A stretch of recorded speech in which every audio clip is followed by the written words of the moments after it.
ജമാഅത്തെ ഇസ്ലാമി ഇസ്ലാമിനെ ഒരു സമഗ്ര ജീവിത പ്രസ്ഥാനമായി അംഗീകരിക്കുന്ന പ്രസ്ഥാനം. ഇസ്ലാമിനെ ഒരു സമഗ്ര ജീവിത പദ്ധതിയായി അംഗീകരിക്കുന്നു എന്ന് മാത്രമല്ല, ജീവിതത്തിൻ്റെ എല്ലാ വശങ്ങളെയും ജമാഅത്ത് തന്നെ ഉൾക്കൊള്ളുന്നു എന്നുള്ളതാണ്. അതുകൊണ്ട് ആരാധന പോലെ, കുടുംബം പോലെ, സമ്പത്ത് പോലെ, സമൂഹം പോലെ രാഷ്ട്രീയവും ജമാഅത്തെ ഇസ്ലാമിയുടെ അജണ്ടയിൽ ഉൾക്കൊള്ളുന്ന കാര്യമാണ്. ജമാഅത്തെ ഇസ്ലാമി അതിൻ്റെ തുടക്കം മുതൽ തന്നെ രാഷ്ട്രീയമായ കണ്ടന്റുള്ള, രാഷ്ട്രീയ ഉള്ളടക്കമുള്ള പ്രസ്ഥാനമാണ്. ജമാഅത്തെ ഇസ്ലാമിയോട് ആളുകൾക്കുള്ള വിയോജിപ്പ് അതിൽ രാഷ്ട്രീയ ഉള്ളടക്കം ഉണ്ട് എന്നുള്ളതാണ്. തെരഞ്ഞെടുപ്പിൽ പങ്കെടുക്കണ്ട എന്ന് തീരുമാനിച്ചപ്പോഴും, തെരഞ്ഞെടുപ്പിൽ പങ്കെടുക്കണമെന്ന് തീരുമാനിച്ചപ്പോഴും, മൂല്യാധിഷ്ഠിത രാഷ്ട്രീയം ഉയർത്തിപ്പിടിച്ചപ്പോഴും, ഫാസിസ്റ്റ് വിരുദ്ധ രാഷ്ട്രീയം ഉയർത്തിപ്പിടിച്ചപ്പോഴും, സാമ്രാജ്യത്വ വിരുദ്ധ രാഷ്ട്രീയം ഉയർത്തിപ്പിടിച്ചപ്പോഴും ജമാഅത്തെ ഇസ്ലാമിയിൽ രാഷ്ട്രീയം എന്ന കണ്ടന്റ്, രാഷ്ട്രീയമായ ഉള്ളടക്കമുണ്ട്. ഇത് അറിയാത്ത ഒരു ഭാരതീയനുമില്ല. ജമാഅത്തെ ഇസ്ലാമിയെ അറിയുന്നവർക്കെല്ലാം അതറിയാം. സമുദായ നേതാക്കളുമായി ഈ കാര്യം ജമാഅത്തെ ഇസ്ലാമി മുമ്പേ പങ്കുവച്ചിട്ടുള്ളതാണ്. പ്രത്യേകിച്ച് മുസ്ലിം ലീഗുമായി ഓരോ സംഭാഷണത്തിലും ഇക്കാര്യം പറഞ്ഞു വന്നിട്ടുള്ളതാണ്. പക്ഷേ ഒരു പ്രത്യേക ദിവസത്തിൽ മുസ്ലിം ലീഗിൻ്റെ നേതാക്കൾ എഴുന്നേറ്റ് നിന്ന് പറയുന്നു, ജമാഅത്തെ ഇസ്ലാമി രാഷ്ട്രീയത്തിലേക്ക് ഇറങ്ങുകയാണ്, അതുകൊണ്ട് അവരുമായുള്ള എല്ലാ ബന്ധങ്ങളും വിച്ഛേദിക്കുന്നു. ഈ ബന്ധവിച്ഛേദം ജമാഅത്തെ ഇസ്ലാമിയുടെ ആദ്യം മുതൽ തന്നെ നടത്താമായിരുന്നു. കാരണം അന്നു മുതലേ രാഷ്ട്രീയം എന്നത് ജമാഅത്തെ ഇസ്ലാമിയുടെ ഉള്ളടക്കമായി ഉണ്ടായിരുന്നതാണ്, ഏതെങ്കിലും ഒരു പ്രത്യേക ദിനത്തിൽ വന്നു ചേർന്നതല്ല. സ്വാഭാവികമായും പ്രസ്ഥാനം വളരുന്നതിനനുസരിച്ച് അതിൻ്റെ ഓർഗാനിസം, അതിൻ്റെ പ്രവർത്തന രീതികൾ വികസിച്ചു വരും എന്ന് മാത്രമേ ഉള്ളൂ. ആദ്യം അവികസിതമായ സ്വഭാവത്തിലാണ് ഉണ്ടായിരുന്നതെങ്കിൽ ഇപ്പോൾ നയങ്ങളായി, പരിപാടികളായി, വേദികളായി രാഷ്ട്രീയം എന്ന ഉള്ളടക്കം വികസിച്ച് വികസിച്ച് വികസിച്ചു വന്നുകൊണ്ടിരിക്കുന്നു. പുരോഗമനാത്മകമായ ഒരു പ്രസ്ഥാനം, മുന്നോട്ട് നീങ്ങിക്കൊണ്ടിരിക്കുന്ന ഒരു പ്രസ്ഥാനത്തിന് ഇങ്ങനെ ഓർഗാനിസം വികസിപ്പിച്ചെടുക്കാതിരിക്കാൻ യാതൊരു നിവൃത്തിയുമില്ല എന്നതുകൊണ്ടാണ് അത് വികസിച്ചു വരുന്നത്. അതിനൊരു പ്രത്യേക ഘട്ടത്തിൽ വെച്ച് മുസ്ലിം ലീഗ് ജമാഅത്തെ ഇസ്ലാമിയുമായുള്ള ബന്ധം വിച്ഛേദിച്ചു എന്ന് പറഞ്ഞു. മാത്രമല്ല, പിന്നീട് കോട്ടക്കൽ വെച്ച് മുസ്ലിം സംഘടനകളുടെ യോഗം ചേർന്നുകൊണ്ട് PFIയോടൊപ്പം ജമാഅത്തെ ഇസ്ലാമിയെയും ബഹിഷ്കരിക്കുവാനുള്ള തീരുമാനമെടുത്തു. ആ ബഹിഷ്കരണാഹ്വാനത്തിനും ഒരു ഫലവും ഉണ്ടായില്ല. നിരവധി കൂട്ടായ്മകളിൽ, നിരവധി യോഗങ്ങളിൽ, സമ്മേളനങ്ങളിൽ മുസ്ലിം നേതാക്കന്മാർ ജമാഅത്തെ ഇസ്ലാമിയുമായി വേദി പങ്കിട്ടു. കഴിഞ്ഞ റമദാനിൽ നടത്തിയിട്ടുള്ള ഇഫ്താർ പാർട്ടികളിൽ മുസ്ലിം ലീഗിൻ്റെ നേതാക്കന്മാരടക്കമുള്ള ആളുകൾ വ്യാപകമായ സ്വഭാവത്തിൽ പങ്കെടുത്തു. ഈ പ്രസ്ഥാനം തീവ്രവാദ പ്രസ്ഥാനമല്ലെന്നും വർഗീയവാദ പ്രസ്ഥാനമല്ലെന്നും നമ്മുടെ സമൂഹത്തിലെ സെക്കുലർ ബോധമുള്ള ആളുകൾ വിളിച്ചു പറഞ്ഞു. ജമാഅത്തെ ഇസ്ലാമിയോട് നേരത്തെ തന്നെ സഹകരിച്ചുകൊണ്ടിരുന്ന മനുഷ്യാവകാശ പ്രവർത്തകരും സെക്കുലർ പ്രവർത്തകരും ജമാഅത്തെ ഇസ്ലാമിയുമായി തുടർന്നും സഹകരിച്ചു എന്ന് മാത്രമല്ല, പൂർവാധികം ആ ബന്ധം ശക്തിപ്പെട്ടു. മാത്രമല്ല, CPM നേതൃത്വം നൽകുന്ന മുന്നണിക്ക് പുറമെ, കോൺഗ്രസ് നേതൃത്വം നൽകുന്ന മുന്നണിക്ക് പുറമെ, രാജ്യത്തിൽ മൂല്യങ്ങളിൽ താല്പര്യമുള്ളവരുടെയും മതേതരത്വത്തിൽ വിശ്വസിക്കുന്നവരുടെയും മതസൗഹാർദ്ദം കാക്ഷിക്കുന്നവരുടെയും പുതിയൊരു കൂട്ടായ്മ വളർന്നു വരേണ്ടതുണ്ട് എന്ന കാഴ്ചപ്പാട് നമ്മുടെ കേരളത്തിൽ വ്യാപകമായതായിട്ടാണ് CPMൻ്റെയും മുസ്ലിം ലീഗിൻ്റെയും ബഹിഷ്കരണ ആഹ്വാനത്തിന് ശേഷം സംഭവിച്ചിട്ടുള്ള ഒരു സംഗതി. ഇപ്പോൾ ജമാഅത്തെ ഇസ്ലാമിയെ മാത്രം ബഹിഷ്കരിച്ചതുകൊണ്ട് കാര്യമാവുകയില്ല. ജമാഅത്തെ ഇസ്ലാമിയോട് സഹകരിക്കാൻ തയ്യാറായിട്ടുള്ള ആയിരക്കണക്കിന് മനുഷ്യാവകാശ പ്രവർത്തകരെയും പൊതു മുസ്ലിം സമൂഹങ്ങളെയും സംഘടനകളെയും കൂടി ബഹിഷ്കരിക്കേണ്ടി വരും എന്നിടത്താണ് CPM മുസ്ലിം ലീഗും ഉള്ളത് എന്ന കാര്യവും കൂടി നാം ഓർക്കേണ്ടതുണ്ട്. മുസ്ലിം ലീഗ് ജമാഅത്തെ ഇസ്ലാമിയോട് എന്തെങ്കിലും വിശ്വാസവഞ്ചന കാണിച്ചു എന്ന് ഞാൻ പറയുന്നില്ല.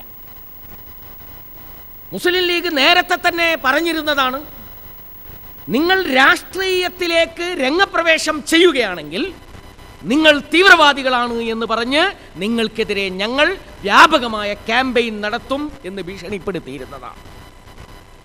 ആ വാക്ക് പാലിക്കുക മാത്രമേ അവർ ചെയ്തിട്ടുള്ളൂ. നിങ്ങൾ രാഷ്ട്രീയ പ്രവർത്തനം നടത്തുകയാണെങ്കിൽ നിങ്ങൾ തീവ്രവാദികളാണ്. അതല്ല, നിങ്ങൾ രാഷ്ട്രീയത്തിൽ നിന്ന് അകന്നു നിന്ന് എന്ത് തീവ്രവാദ പ്രവർത്തനം നടത്തിയാലും നിങ്ങൾ ഞങ്ങൾക്ക് വോട്ട് ചെയ്യുന്ന കാലത്തോളം നിങ്ങൾ സമാധാന പ്രവർത്തകരാണ്. ഏതെങ്കിലും ഒരു പ്രത്യേക വിഭാഗത്തിന് വോട്ട് നൽകുകയും നൽകാതിരിക്കുകയുമാണ് തീവ്രവാദത്തിൻ്റെ അടിസ്ഥാനം എന്ന പുതിയൊരു സിദ്ധാന്തം കേരളത്തിൽ പ്രചരിപ്പിക്കുവാനാണ് CPM മുസ്ലിം ലീഗും ശ്രമിച്ചുകൊണ്ടിരിക്കുന്നത് എന്നാണ്. ജമാഅത്തെ ഇസ്ലാമി ഈ ഒരു വിമർശനവും ജമാഅത്തിനെ ചെയ്തു. മാത്രമല്ല, അത് ഓരോ പ്രക്രിയകളുമായി, ഓരോ സംവിധാനങ്ങളുമായി മുന്നോട്ട് പോയിക്കൊണ്ടിരിക്കുകയാണ്. 4 വർഷം മുമ്പ് ജമാഅത്തെ ഇസ്ലാമിയുടെ കേന്ദ്ര നേതൃത്വം ജമാഅത്തെ ഇസ്ലാമിയുടെ അംഗങ്ങൾക്കും പ്രവർത്തകർക്കും തദ്ദേശ സ്വയംഭരണ സ്ഥാപനങ്ങളിൽ മത്സരിക്കുവാനുള്ള അനുവാദം നൽകുകയുണ്ടായി. തദ്ദേശ സ്വയംഭരണ സ്ഥാപനങ്ങളിൽ നേരത്തെ തന്നെ ജമാഅത്തെ ഇസ്ലാമിയുടെ പങ്കാളിത്തമുണ്ട്. തെരഞ്ഞെടുപ്പുകളിൽ ആ പങ്കാളിത്തം എങ്ങനെയായിരുന്നു? വിവിധ കക്ഷികളിലും വിവിധ ജാതി മതവിഭാഗങ്ങളിലും പെട്ട മൂല്യമുള്ള വ്യക്തികളെ തെരഞ്ഞുപിടിച്ച് അവരെ പ്രൊമോട്ട് ചെയ്യുക, അവർക്ക് വോട്ട് ചെയ്യുക എന്നുള്ളതാണ് കഴിഞ്ഞ തെരഞ്ഞെടുപ്പ് വരെ ജമാഅത്തെ ഇസ്ലാമി കേരളത്തിലും മൊത്തം ഇന്ത്യയിലും സ്വീകരിച്ചിട്ടുള്ള മാർഗം. ഇപ്പോൾ ഒരു അനുവാദം കേന്ദ്രം നൽകിയിരിക്കുന്നു. ഇതുവരെ പറഞ്ഞിരുന്നത് ജമാഅത്തിൻ്റെ അംഗങ്ങളും പ്രവർത്തകരും നേരിട്ട് ആ തെരഞ്ഞെടുപ്പിൽ മത്സരിക്കേണ്ടതില്ല എന്നായി. പക്ഷേ 4 വർഷം മുമ്പ് പറഞ്ഞു, ഇനി നിങ്ങൾക്ക് മത്സരിക്കുവാനുള്ള അവസരമുണ്ട് എന്ന് പറഞ്ഞു. ഇതും ഒരു പുതിയ സംഭവമല്ല. നേരത്തെ മൂല്യാധിഷ്ഠിതമായി രേഖപ്പെടുത്തിയിരുന്ന വോട്ട് അവകാശം വിനിയോഗിക്കുമ്പോൾ അത് വിനിയോഗിക്കുന്ന ആളുകളിൽ പെട്ട ആളുകൾക്കും അങ്ങനെ മത്സരിക്കുവാനുള്ള ഒരു അവകാശം നൽകുന്നു എന്ന് മാത്രമേ ഈ പുതിയ തീരുമാനവുമായി ബന്ധപ്പെട്ട് ഉള്ളൂ എന്ന് നിങ്ങൾ മനസ്സിലാക്കണം.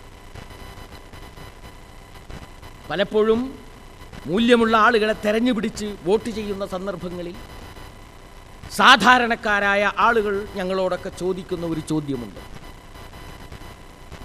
നിങ്ങൾ മറ്റുള്ളവരിലെ മൂല്യം തെരഞ്ഞ് നടക്കുന്നതിന് പകരം നിങ്ങളെപ്പോലുള്ള വ്യക്തികൾ എന്തുകൊണ്ട് ഇത്തരം സംവിധാനങ്ങളിലേക്ക് കടന്നു വരുന്നില്ല എന്നുള്ളതായിരുന്നു സാധാരണക്കാരൻ്റെ ചോദ്യം. ഈ രംഗം, ജനസേവനത്തിൻ്റെ ഈ രംഗം മുഴുവൻ അഴിമതിക്കാരും സ്വജനപക്ഷപാതികളുമായ ആളുകൾക്ക് വിട്ടുകൊടുത്തുകൊണ്ട് അല്പം മൂല്യബോധമുള്ള നിങ്ങൾ ഇതിൽ നിന്ന് തീർത്തും അകന്നു നിൽക്കുന്നതിന് ന്യായമെന്ത് എന്നുള്ള ചോദ്യം ഞങ്ങളോട് ചോദിക്കാറുണ്ടായി. ആ ചോദ്യത്തിനുള്ള പ്രായോഗികമായ മറുപടിയാണ് ജമാഅത്തെ ഇസ്ലാമി ഇപ്പോൾ നൽകണമെന്ന് ആഗ്രഹിക്കുന്നത്. ജമാഅത്തെ ഇസ്ലാമി പ്രവർത്തകരായ ആളുകളും ഇനി തദ്ദേശ സ്വയംഭരണ സ്ഥാപനങ്ങളിൽ അംഗങ്ങളായും പ്രവർത്തകരായും ഉണ്ടാകും എന്നുള്ളത്. ഈ തീരുമാനം ജമാഅത്തെ ഇസ്ലാമി എടുത്തപ്പോൾ പല ആളുകളും പലതരത്തിലുള്ള ചോദ്യങ്ങൾ ജമാഅത്തെ ഇസ്ലാമിയോട് ചോദിച്ചു. ചോദ്യമുന്നയിച്ചവർ പലരും വളരെ ഗുണകാംക്ഷികളായ ആളുകളാണ്. ജമാഅത്തെ ഇസ്ലാമിയെ സ്നേഹിക്കുന്ന ആളുകളാണ്. ജമാഅത്തെ ഇസ്ലാമിയെ വെറുക്കുന്നവരോ ജമാഅത്തെ ഇസ്ലാമിയെ സമൂഹത്തിൽ നിന്ന് മാറ്റി നിർത്തണമെന്ന് ആഗ്രഹിക്കുന്നവരോ അല്ല ചോദിച്ചത്. ജമാഅത്തെ ഇസ്ലാമിയെ സ്നേഹിക്കുന്നവർ, ജമാഅത്തെ ഇസ്ലാമി പ്രവർത്തകരുടെ ഇമേജ് മനസ്സിലാക്കുന്നവർ, ഉൾക്കൊള്ളുന്നവർ ആണ് ചോദ്യം ചോദിച്ചത്. ഒന്നാമത്തെ ചോദ്യം, നിങ്ങളുടെ പ്രവർത്തകർ അല്പം മൂല്യങ്ങൾ കാത്തു സൂക്ഷിക്കുന്നവരാണ്. നിങ്ങൾ എന്തിനാണ് ഈ തെരഞ്ഞെടുപ്പിൻ്റെ ചെളിക്കുഴിയിലേക്ക് ഇറങ്ങുന്നത് എന്നാണ് ചോദിച്ചത്. ആ ചോദ്യം വിലമതിക്കേണ്ടുന്ന ചോദ്യം. പക്ഷേ അതിന് രാജ്യത്തിലെ ജനങ്ങളുടെ ഭാഗത്തു നിന്നുള്ള മറുപടിയുണ്ട്. അതിൻ്റെ മറുചോദ്യം എന്താണ്? ജനസേവനത്തിൻ്റെ ഏറ്റവും ഉദാത്തമായ മേഖലകൾ അല്പമെങ്കിലും മൂല്യമുള്ള ആളുകൾ മാറി നിൽക്കേണ്ടുന്ന മേഖലകളാണോ? അവർ കൂടി കടന്നു ചെന്നുകൊണ്ട് ആ മേഖലയെ ശുദ്ധീകരിക്കുവാനുള്ള പ്രവർത്തനങ്ങൾ ഏർപ്പെടുത്തേണ്ടതില്ലേ എന്നുള്ള ഒരു മറുചോദ്യവും വളരെ പ്രസക്തമായ